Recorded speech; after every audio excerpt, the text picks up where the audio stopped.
Mining Station Echo 7 orbited a graveyard. Not the romantic kind with weathered headstones and respectful silence, but the industrial sort where entire civilizations went to decompose into useful minerals. The predecessor ruins scattered across the planet below had been picked clean centuries ago, leaving behind only the sort of debris that made accountants weep and miners rich. Rare Earth elements that somehow became exponentially more valuable the farther you hauled them from actual Earth. Commander Vexka found this arrangement perfectly reasonable. His 4 arms were excellent for paperwork, his compound eyes spotted discrepancies that would make auditors envious, and his Karite heritage meant he approached bureaucratic violence with the same methodical precision his ancestors had once applied to dismembering prey. Echo 7 ran efficiently because everyone understood that crossing the commander resulted in very organized suffering. "Proximity alert," announced his communications officer, a Yelthari whose species had evolved from something resembling a cross between a dolphin and a filing cabinet. Unknown vessel dropping out of fold space, bearing 27 Mark 8. Vexka's mandibles clicked in what passed for mild interest among his people. Unscheduled arrivals usually meant one of 3 things: pirates looking for easy targets, inspectors looking for violations, or humans looking for whatever humans looked for when they wandered into places that clearly posted "No Humans" signs in 17 languages. "Configuration?"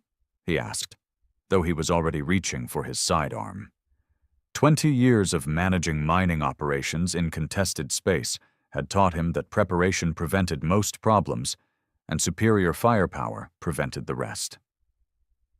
Small craft, single occupant, energy signature matches Earth origin fusion drives. The Yelthari's sonar-equivalent speech carried undertones of nervousness that translated poorly into Galactic standard, but conveyed the essential message. Whatever approached them had originated from humanity's birth world. The bridge fell silent except for the hum of life support systems working overtime to maintain atmospheric pressure for 6 different species. Vexka's security chief, a massive Gornish whose people had never met a conflict they couldn't solve through creative application of kinetic energy, shifted position with the subtle grace of someone preparing to break things. "Earth origin," Vexka repeated, though he'd heard perfectly well the first time. "Are we certain?" His tactical officer, a reed-thin Voss with an unfortunate tendency toward accuracy in all matters, consulted his displays with the sort of deliberate precision that suggested he'd rather be anywhere else in the galaxy. "Quantum signature matches archived Earth Confederation patterns. Pre-diaspora configuration." The bridge temperature seemed to drop several degrees, which was impressive considering they maintained life support for species whose ideal climates ranged from Arctic to volcanic. Earth humans were different from their colony-born cousins in ways that made seasoned soldiers wake up screaming. Where colony humans might negotiate, Earth humans simply acted. Where colony humans showed restraint, Earth humans demonstrated why restraint was often overrated. "Weapons status?" Vexka asked, though his crew was already moving to combat positions with the fluid coordination of people who'd practiced this particular nightmare scenario. "Approaching vessel shows no active weapons," the Voss reported, but preliminary scans indicate fusion drive modifications consistent with combat maneuvering systems. Because of course they did. Earth humans didn't build transportation. They built weapons that occasionally moved people from place to place.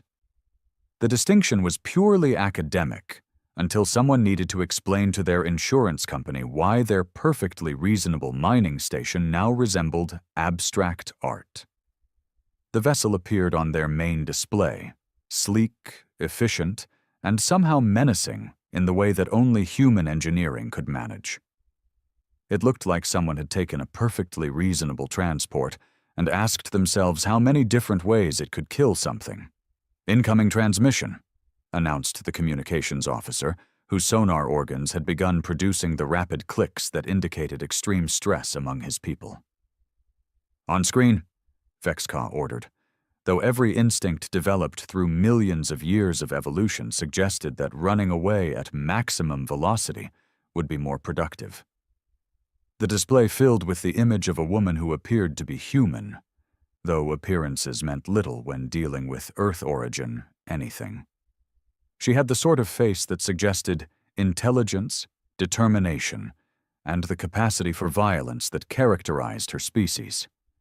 Her clothing showed signs of extended wear and environmental exposure, but her posture conveyed the relaxed confidence of someone accustomed to being the most dangerous thing in any given situation. "This is Dr. Kes Chen requesting permission to dock," she said in perfectly adequate Galactic standard, though her accent carried the distinctive tonal qualities that marked her as Earthborn rather than colony-raised.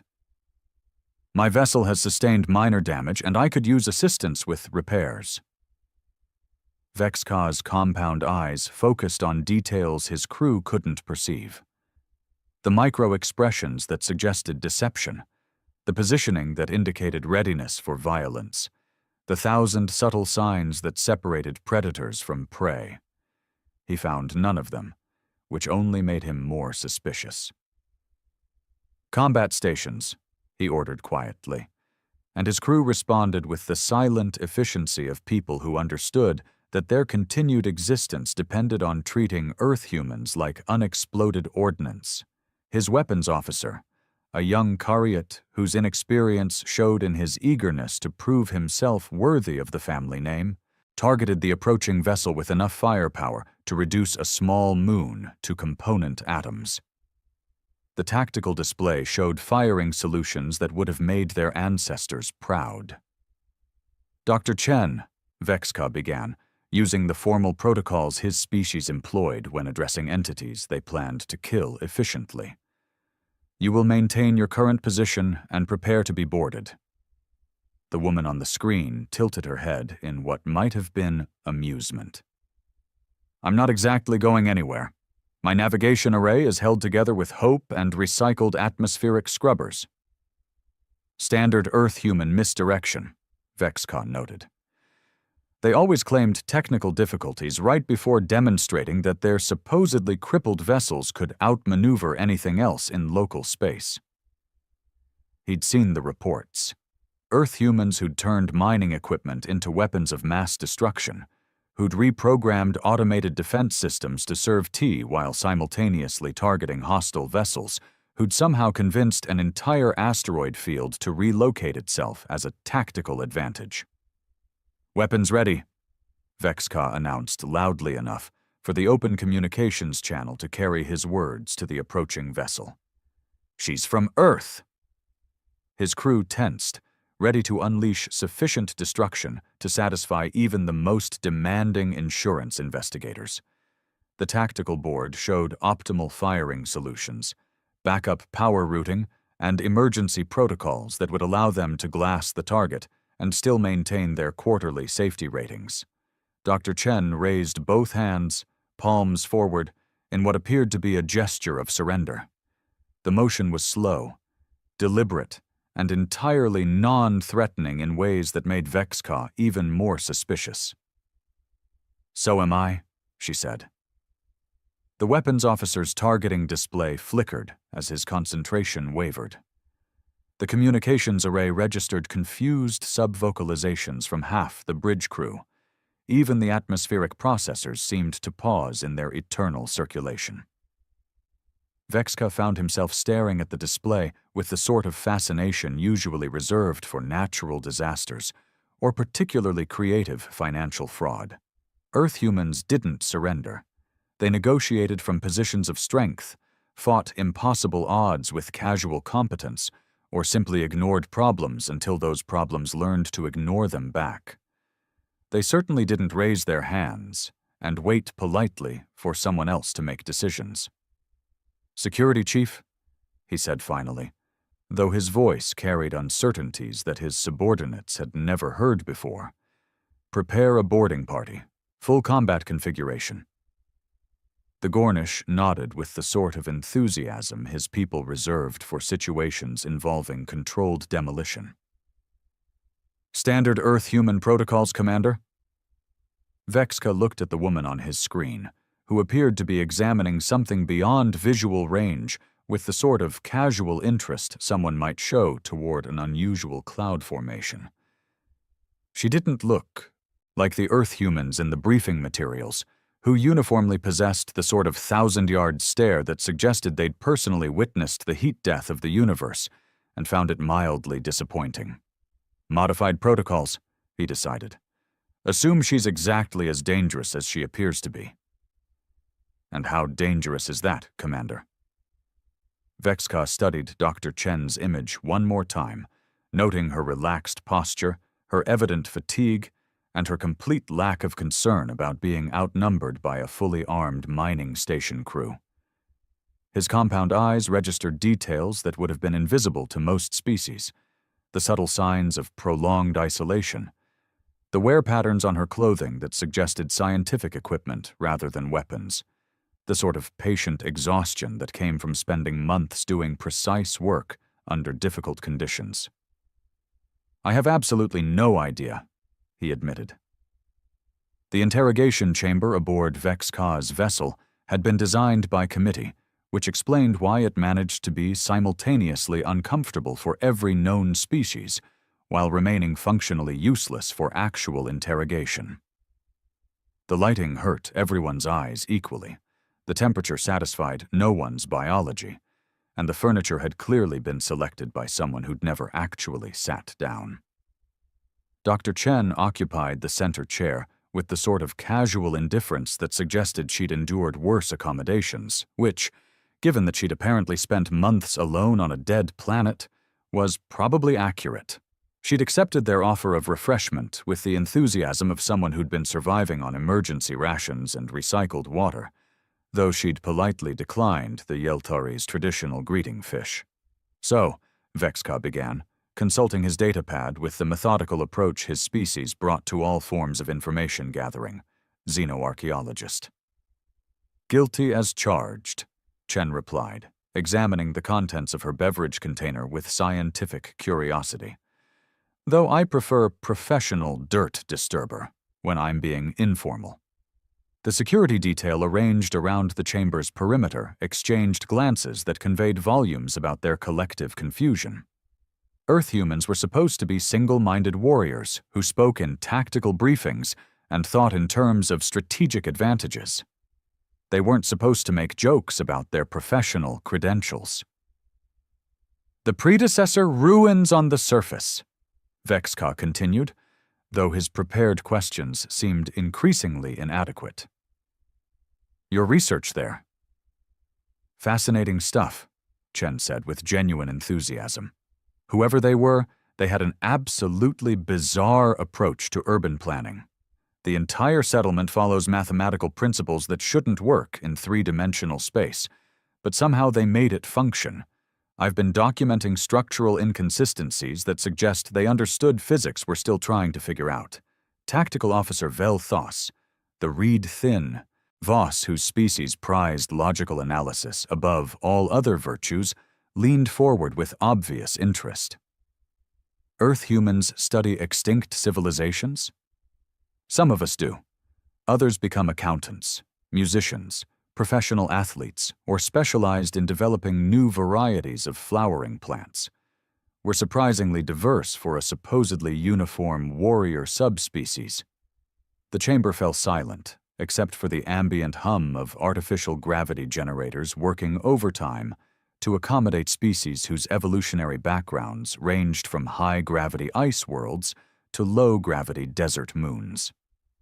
Chen's casual dismissal of her species' reputation had struck everyone present as either remarkably brave or completely insane. Communications Officer San Ka's sonar organs produced rapid clicking sounds that indicated extreme agitation. "But the historical records clearly document Earth-human military capabilities, the Kepler Station incident, the reduction of the Draconis fleet. Oh, those," Chen interrupted, with a wave of her hand that somehow managed to dismiss several legendary military campaigns. "You're talking about colony humans." Vexka's compound eyes focused on her with laser precision. Colony humans? The descendants of Earth settlers who spread out across the galaxy centuries ago. Different evolutionary pressures, different cultural development, different relationship with necessity and survival. Chen paused to take another sip of her beverage, apparently unaware that she'd just challenged several millennia of accepted galactic history. They had to become warriors because the universe kept trying to kill them. We had the luxury of staying home and developing philosophy, art, science, and really excellent cheese-making techniques. Security Chief Krondar, whose Gornish ancestors had perfected the art of violence before most species had discovered fire, rumbled with confusion. "Earth humans are not warriors?" "Some are, some aren't. Most of us are whatever we need to be at any given moment." Chen shrugged with the sort of casual indifference that made Vexka's mandibles itch. "I specialize in reconstructing dead civilizations from pottery fragments and architectural debris. My neighbor builds furniture that's somehow more comfortable than anything physics should allow. My sister designs atmospheric processors for terraforming projects, and my cousin writes poetry that can reportedly make Voltan merchants weep." "Impossible," Velthos declared, with the certainty his species reserved for mathematical absolutes. "Colony humans and Earth humans share identical genetic markers, identical physiological capabilities, identical psychological profiles." Chen's expression shifted to something that might have been amusement if it hadn't contained such dangerous undercurrents. "Do we really?" The question hung in the recycled air like an unexploded ordnance device, which seemed appropriate considering the circumstances. Vexka found himself reviewing everything he'd learned about human psychology, human history, and human capabilities, and discovering that his education might have been significantly incomplete. "The colony records," he said slowly, "indicate that early human settlers possessed advanced military training, survival skills adapted for hostile environments, tactical knowledge specifically developed for expansion into unknown territories." "Because they were refugees," Chen replied, with the patience of someone explaining basic concepts to particularly slow students. "They left Earth because staying meant dealing with resource wars, climate disasters, and political systems that had forgotten how to function. They were the ones desperate enough to climb into experimental spacecraft and hope for the best on worlds that might or might not support human life." Sanka's clicking became more rapid. "But the legendary battles were fought by people who had no choice but to become legendary fighters. They were protecting their families, their settlements, their future generations from everything the galaxy could throw at them. They got very good at winning because losing meant extinction." The security detail was beginning to look uncomfortable, though whether from revelation or simple confusion was difficult to determine.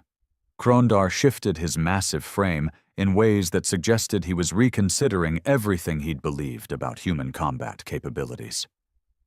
"Earth humans remained on homeworld," Velthos observed with typical Voss precision. "Avoided evolutionary pressures that created colony human warrior adaptations." "Exactly." Chen smiled with the sort of satisfaction that academics displayed when their students finally grasped fundamental concepts.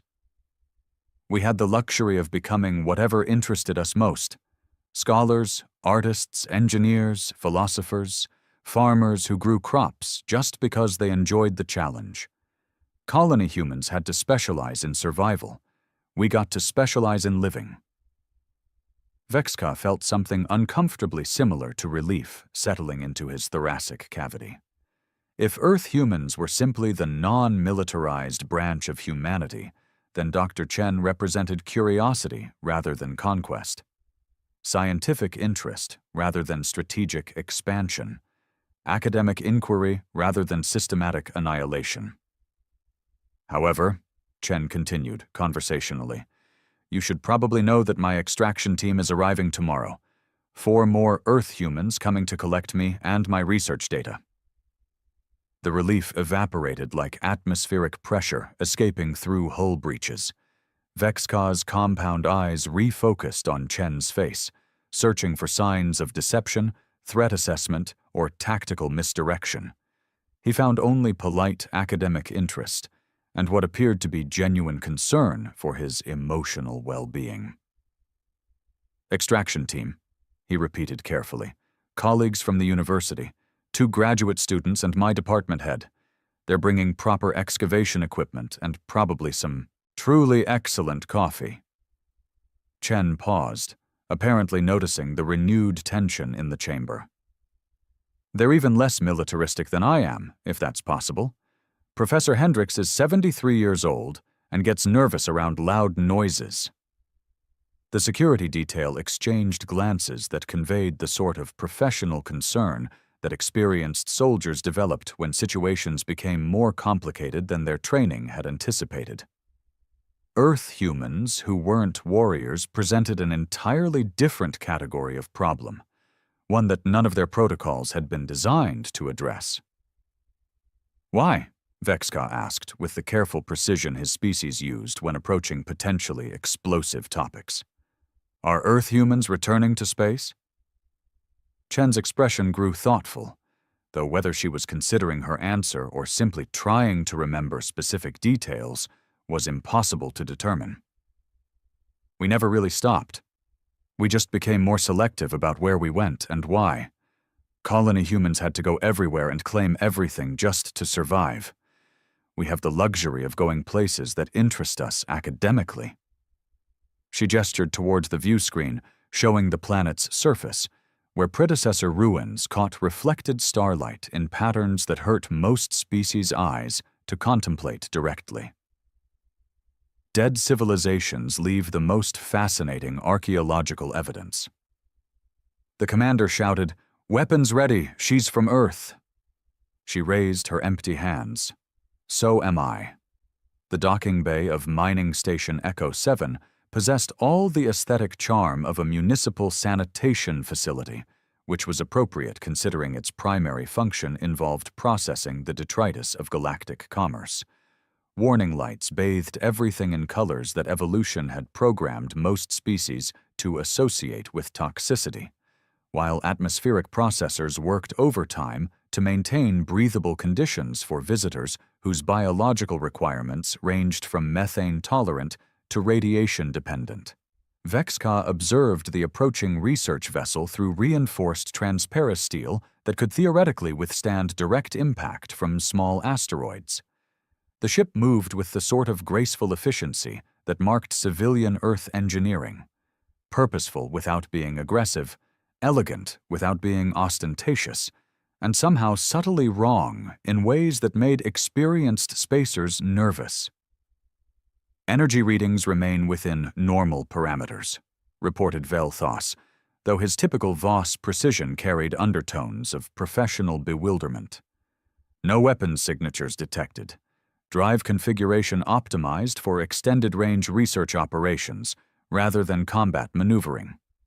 The security team arranged throughout the docking bay represented 6 different species, 47 years of combined military experience, and enough firepower to sterilize a small continent.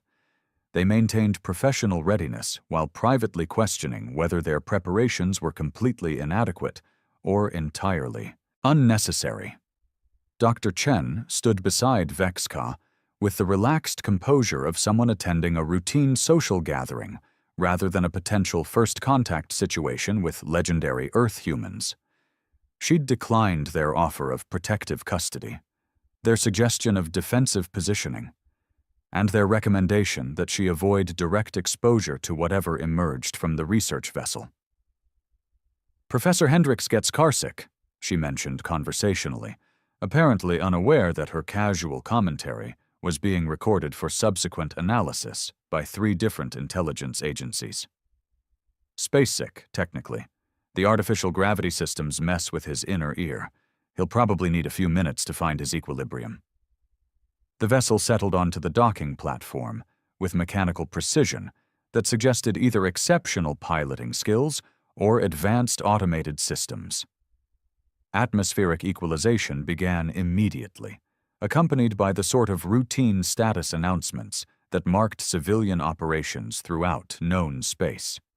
"Docking complete," announced the ship's communication system in accented Galactic standard. "Environmental compatibility confirmed.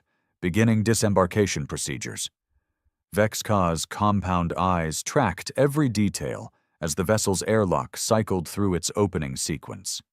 His tactical implants calculated optimal firing positions, escape routes, and the probable effectiveness of various crowd control measures should the situation deteriorate beyond peaceful academic exchange. The first figure to emerge from the research vessel was obviously human, but violated every expectation the security team had developed about Earth origin biology. He appeared to be constructed primarily of knees and elbows, with limbs that seemed designed by someone who'd heard joints described secondhand. His clothing bore the sort of stains that marked prolonged exposure to academic fieldwork, and he moved with the cautious uncertainty of someone navigating unfamiliar gravity conditions. "Marcus," Dr. Chen called cheerfully, "try not to trip over your own feet in front of the nice aliens." Marcus managed 3 steps before stumbling slightly, caught himself with the sort of embarrassed competence that marked graduate students throughout the galaxy, and waved tentatively at the assembled security team. "Hello?" he said in apologetic Galactic standard. "Sorry about the entrance. I'm still getting used to station standard gravity after 6 months in zero-G research conditions." Krondar's massive Gornish frame shifted in ways that suggested profound confusion. Earth humans were supposed to demonstrate superior physical coordination, enhanced combat reflexes, and instinctive tactical awareness. They weren't supposed to apologize for minor gravitational adjustments. The second human emerged with slightly better coordination, but even less impressive physical presence. She possessed the sort of determined enthusiasm that marked advanced students approaching dissertation deadlines, combined with the pale complexion of someone who'd spent recent months studying under artificial illumination. "Oh, wow," she breathed, staring around the docking bay with obvious fascination. "This is incredible. The structural engineering here uses principles I've only read about in theoretical journals. How do you maintain atmospheric pressure across so many different environmental requirements?" Communications Officer Sanka's sonar organs produced confused clicking patterns. "Earth human demonstrates interest in engineering specifications?" "Jenny specializes in comparative architecture," Dr. Chen explained with obvious pride. "She's working on her doctorate in xenocultural construction methodologies. Been looking forward to examining non-human engineering approaches. Jenny had already produced some sort of recording device and was documenting architectural details with the focused intensity that academics reserved for particularly fascinating research subjects. She appeared completely oblivious to the armed security personnel surrounding her, the potential diplomatic implications of her presence, or anything beyond the immediate intellectual challenge of understanding alien construction techniques. The third figure to emerge from the vessel required assistance from both graduate students and what appeared to be a portable stability device. Professor Hendricks looked exactly like what central casting would order if someone requested elderly academic who probably shouldn't be traveling in space. White hair that suggested recent encounters with experimental scientific equipment, clothing that prioritized comfort over appearance, and the sort of absent-minded expression that indicated his attention was focused on problems the rest of the universe hadn't yet discovered. "Ah," he said, blinking at the assembled crowd with mild surprise. "There seem to be rather more people here than I expected." "Security protocols, Professor," Dr. Chen replied, with the patience of someone who'd spent years managing academic personalities. "Apparently, Earth humans have a reputation." "Do we really?" Professor Hendricks seemed genuinely puzzled by this information. How extraordinary. I've always found us rather predictable, personally. Vexka found himself staring at the three newcomers with the sort of fascination usually reserved for particularly complex mathematical proofs or unexpectedly profitable mining surveys. These were Earth humans, legendary warriors whose colony-born cousins had carved empires from hostile space and reduced entire fleets to component atoms. They were supposed to radiate competence, tactical awareness, and the sort of casual lethality that made experienced soldiers check their insurance policies. Instead, they radiated curiosity, academic enthusiasm, and what appeared to be genuine concern about proper documentation procedures. "Professor," Marcus said, consulting a handheld device with obvious nervousness, "the customs forms are asking about weapons declarations. Should I mark none, or do we need to list the sonic excavation equipment?" "Definitely mark none," Professor Hendricks replied absently, though his attention had already shifted to examining the docking bay's ceiling structure. Fascinating use of distributed load-bearing architecture. I wonder if we could adapt similar principles for the new archaeology building back home. Jenny had begun taking detailed measurements of something that appeared to be a purely decorative wall panel. The aesthetic integration here is remarkable. They've managed to combine functional efficiency with cultural expression in ways that shouldn't work mathematically, but clearly do. Velthos leaned toward Vexka with the sort of discreet communication his species used for sharing classified information. "Commander, these individuals demonstrate none of the behavioral patterns associated with Earth-human military capabilities." "I noticed," Vexka replied quietly, though his compound eyes remained focused on the humans who were apparently more interested in architectural documentation than tactical assessment of their current situation. Dr. Chen had joined her colleagues in what appeared to be an impromptu academic discussion about comparative engineering principles. Their conversation involved technical terminology that required translation algorithms to render into anything resembling comprehensible galactic standard, and they seemed utterly absorbed in questions that had no apparent strategic value. "Commander?" Krondar rumbled, with the sort of professional concern that marked experienced security chiefs confronting unprecedented situations. "Standard Earth-human protocols appear inadequate for current circumstances."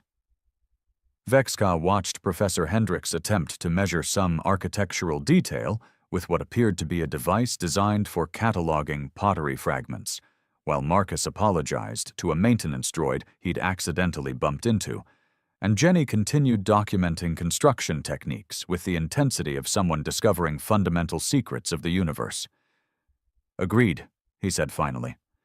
"I'm beginning to suspect our intelligence briefings may have been incomplete." Dr. Chen looked up from her discussion with obvious satisfaction. "Commander, thank you for the hospitality. We should be ready to return to the surface within a few hours.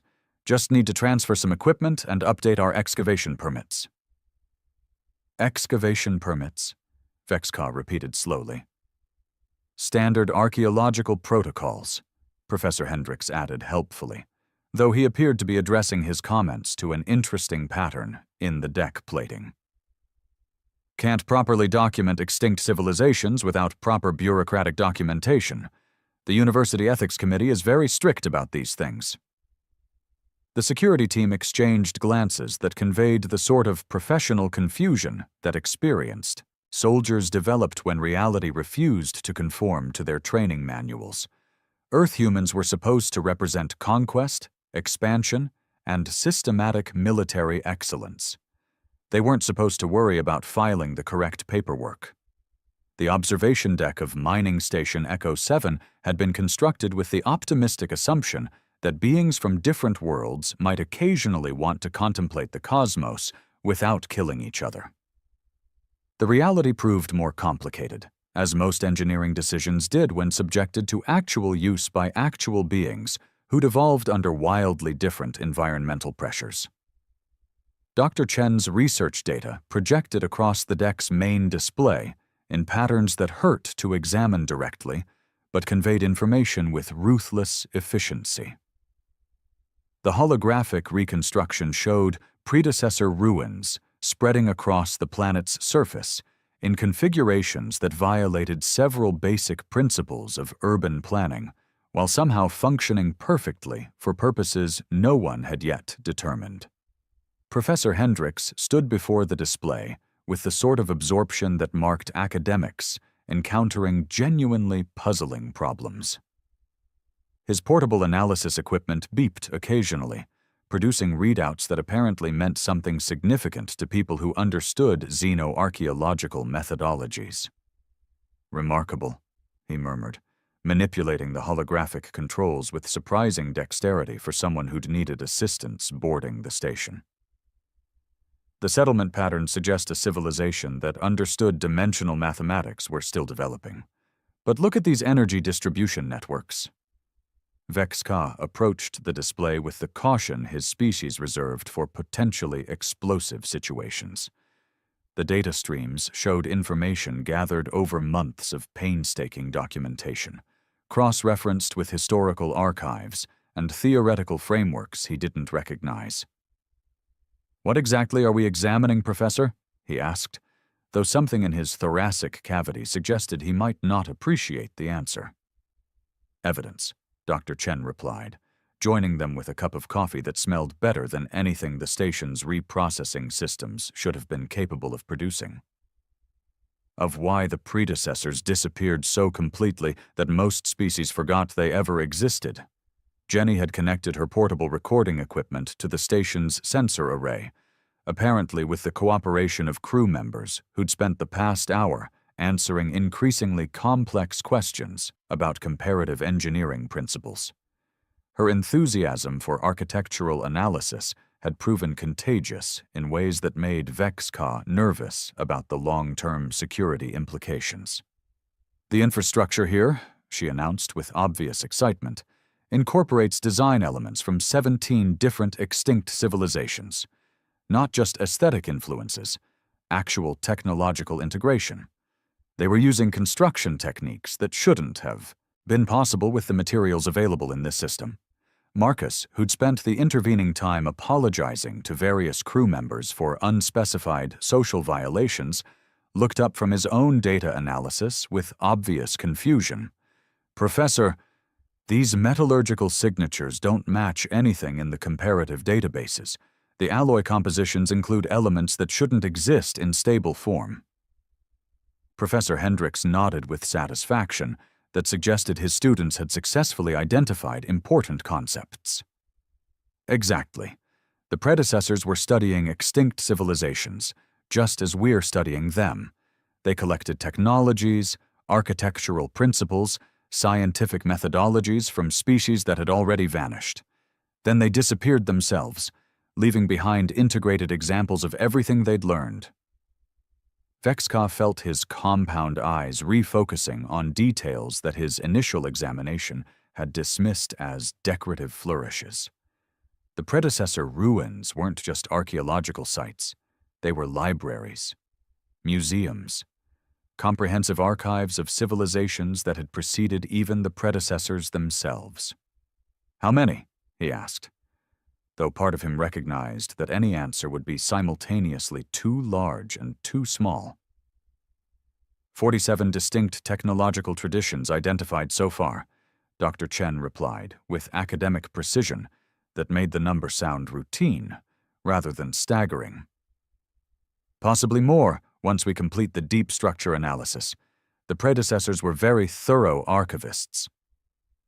Communications Officer San-Ka had joined them, though his sonar organs continued producing the rapid clicks that indicated extreme cognitive stress.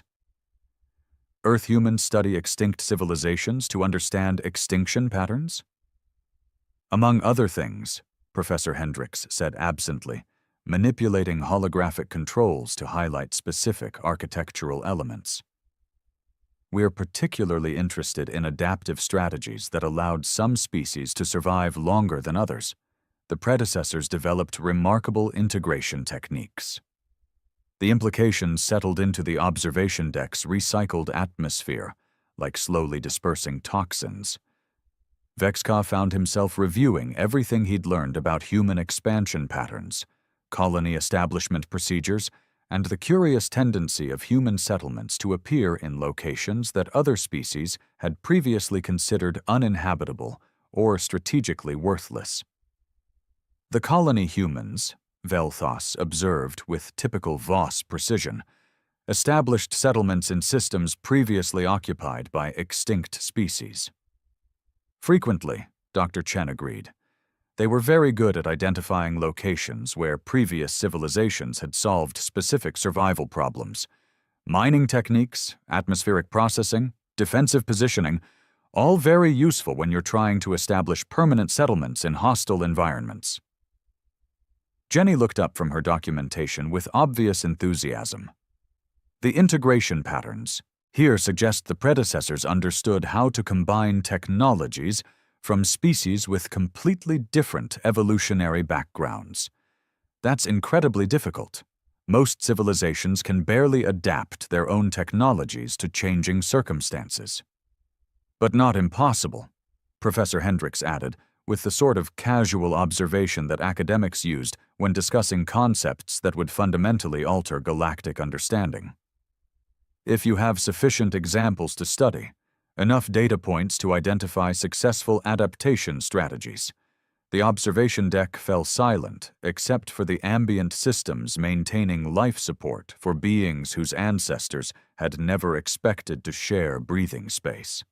Vexka watched the holographic display cycle through reconstruction after reconstruction, each showing architectural solutions to problems he hadn't realized required solving.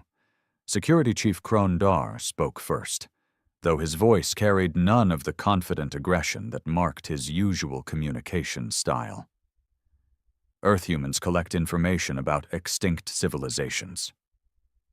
Guilty as charged, Dr. Chen replied cheerfully. Colony humans establish settlements using survival strategies learned from extinct civilizations, Velthos continued with mathematical precision. Also accurate, Professor Hendricks agreed.